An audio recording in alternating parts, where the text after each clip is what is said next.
Boa noite, irmãos. Que Jesus esteja em nossos pensamentos, para que as nossas emoções permaneçam em equilíbrio e os nossos sentimentos em constante harmonia.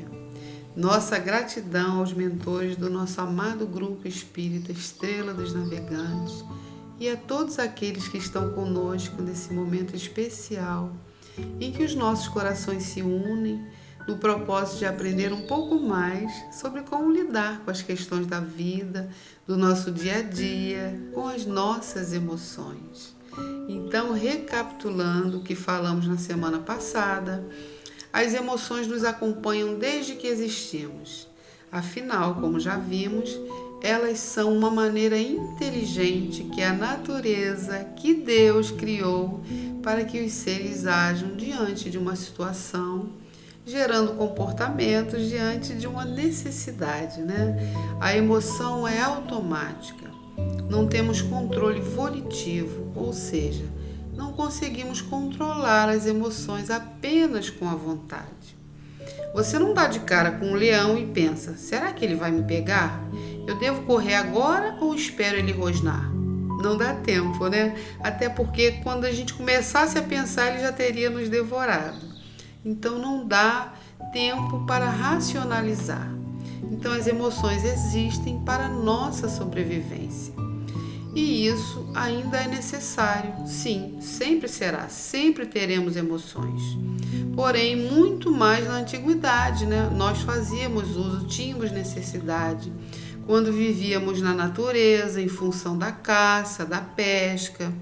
Por exemplo, os índios que ainda vivem completamente isolados, porque existem aldeias completamente isoladas, sem qualquer contato com a civilização, as suas emoções provavelmente são muito mais afloradas. Porém, no homem civilizado, já não se deve viver à mercê das emoções, né? Já pensaram se a gente ainda vivesse como antigamente? Embora eu acho que no mês do aniversário Guanabara isso acontece, né? A gente se imagina, assim, muita gente se imagina com um tacape na mão, né? Querendo aí a qualquer custo garantir o seu alimento. Mas no trabalho anterior, né, nós finalizamos com um vídeo em que o cientista Pedro Calabres levantou então a questão das emoções e sentimentos. Ele pergunta o que será que acontece com o nosso corpo em situações extremadas. A gente não vai entrar nessa questão, né, do que ocorre fisiologicamente no nosso corpo, mas vamos diferenciar emoção e sentimento e falar da importância de educá-los. Você pode pensar, como assim? Ela acabou de dizer que as emoções são volitivas e não se pode controlar apenas com a vontade. Isso não é um contraditório? Não é. De fato, apenas com a vontade não é possível. Porém, como somos seres racionais, a gente viu semana passada, né, que graças às emoções nós evoluímos a ponto de nos tornar racionais. Então podemos treinar o equilíbrio das nossas emoções. Não só podemos, como devemos.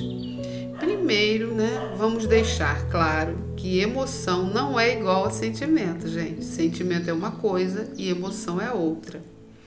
A emoção, como já disse, ela vem do latim ex movere, ou seja, mover para fora.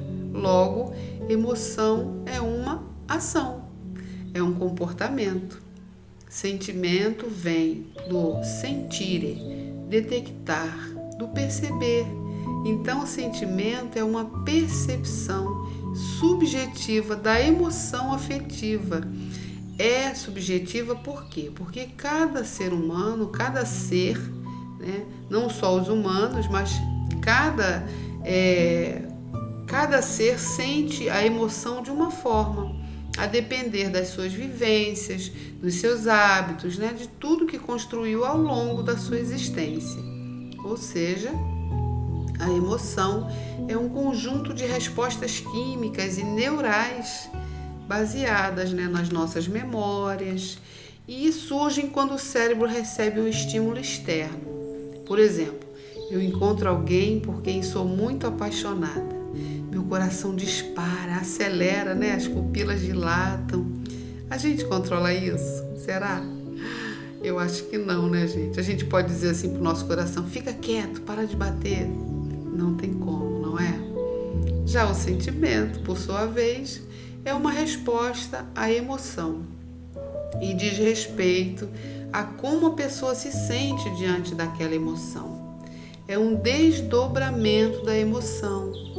Um sentimento é o retrato mental do que está acontecendo no corpo quando essa emoção é criada. Então, todos os seres têm a possibilidade de melhorar, desenvolver as suas emoções. A inteligência emocional pode ser desenvolvida, treinada e aprimorada por meio da construção de novos hábitos, novas formas de pensar, novos comportamentos. Existem os sentimentos positivos, né, que são aqueles que geram na pessoa um estado de bem-estar caracterizado por sensações agradáveis e benéficas. Pessoas que experimentam sentimentos positivos apresentam uma maior flexibilidade de pensamento, né? Tem a criatividade mais aguçada e desenvolve o senso de amplitude de qualquer situação, ou seja, tem uma condição, né, de dimensionar melhor as situações. Além disso, o sentimento positivo favorece os laços sociais. Olha que maravilha, né? Por quê? Porque ele nos proporciona um bem-estar coletivo. Alguns sentimentos positivos são a felicidade, bom humor, amor, gratidão, esperança, por aí vai, né? Já os sentimentos negativos, eles se manifestam de forma assim, em forma de desconforto, né? Você se sente desconfortável, sente que algo não está bem, é uma certa angústia, né? E servem para indicar, né, que algo está fora do controle ou daquilo que a gente gostaria. Os especialistas afirmam que eles nos ajudam sim a evoluir. É claro, né, gente? Porque se estiver tudo muito bom, muito agradável, a gente não se movimenta e não vai em busca de um aprimoramento, né? Mas eles nos ajudam porque também não há como rejeitar, né? Como neutralizar esses sentimentos negativos. Mas a gente precisa aprender a administrar, a conviver, né, com eles de uma forma que não nos cause tanto dano. É necessário que tomemos cuidado para não fortalecer esses sentimentos negativos, né, como a hostilidade, o desespero, frustração, o ódio, o ciúme. Esses são sentimentos que, se a gente não administrar e não controlar, eles podem colaborar para um adoecimento, um quadro de ansiedade, de depressão.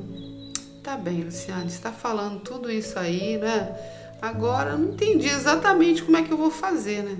Tá tudo muito lindo, mas como é que eu faço, né? Vou lá para o Tibete, então? Vou lá treinar com os monges?